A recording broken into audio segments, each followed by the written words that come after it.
untuk membuat tulisannya berubah atau ganti, Anda cukup klik lalu tekan F2 di keyboard Anda, lalu kemudian ganti captionnya.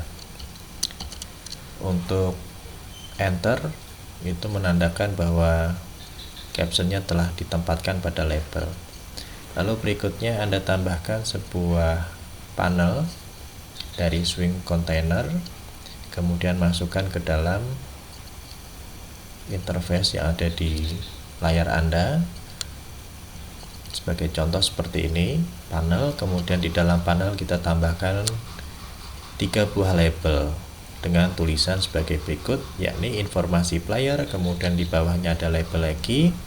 Kita ganti captionnya menjadi jumlah prajurit milik player, kemudian satu caption lagi dengan menggunakan label, dan kita tulisi di sini 3 tanpa spasi. Setelah itu di sampingnya kita tambahkan sebuah button, kita gunakan swing control. Untuk buttonnya kita tarik dan masukkan di sini. Kemudian captionnya kita ubah menjadi mulai, sedangkan namanya Anda klik bagian sini, kemudian tekan F2, ubah menjadi btn underscore play underscore resume underscore, kemudian enter.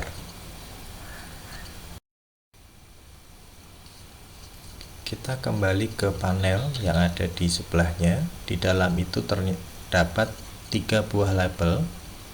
Untuk beberapa label itu dibiarkan saja namanya, tapi untuk yang tulisan angka 3 kita ganti. Ini labelnya kita ganti namanya menjadi L underscore J underscore prajurit, kemudian enter.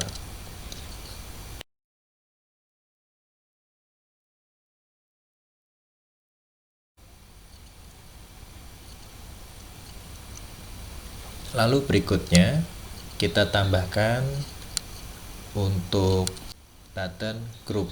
Anda klik, setelah itu Anda tarik ke dalam, maka komponen itu akan masuk ke dalam outer komponen, yakni button group 1. Tambahan komponen berikutnya, kita gunakan panel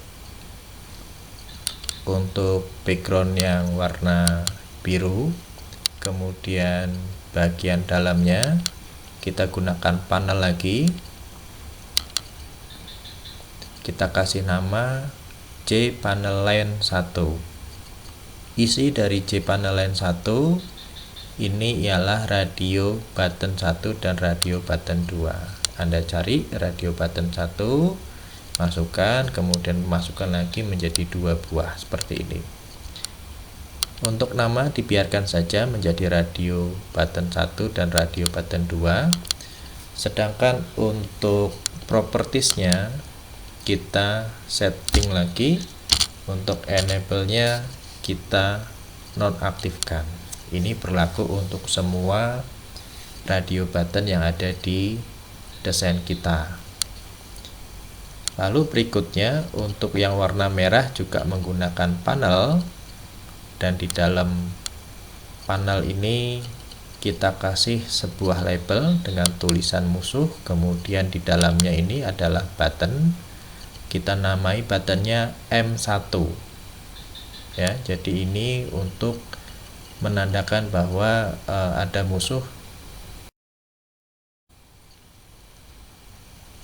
Sedang untuk panelnya kita kasih nama JPanel musuh 1. Nah, lakukan langkah-langkah ini untuk membuat panel yang ada di tengah dengan radio buttonnya seperti ini,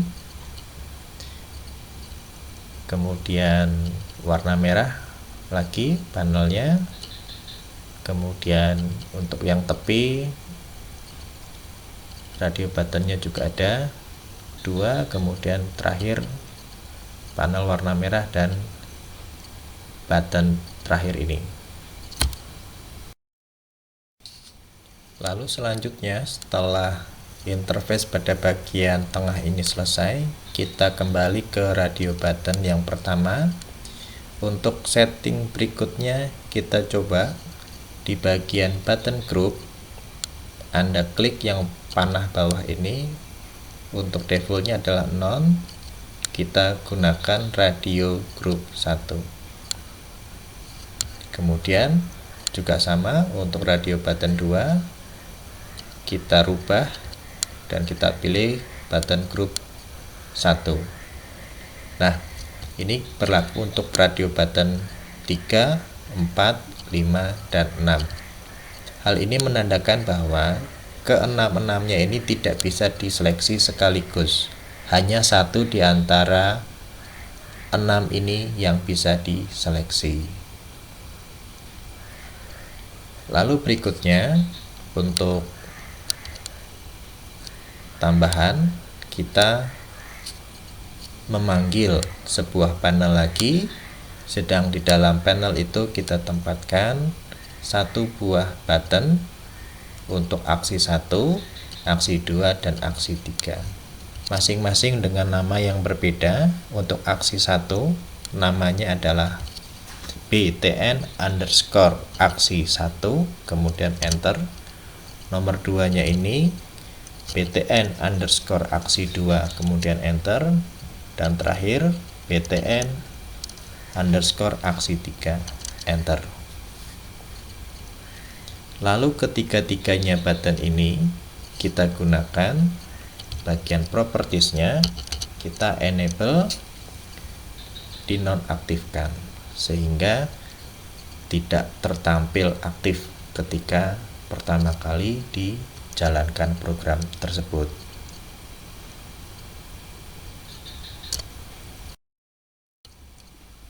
Kita run project ini, shift F6. Ini adalah tampilan yang benar, di mana hanya satu button saja yang bisa diklik, yaitu button mulai. Kemudian di dalam panel tidak ada radio button yang aktif. Kemudian di bagian bawah, button aksi 1, aksi 2, aksi 3 belum bisa dieksekusi.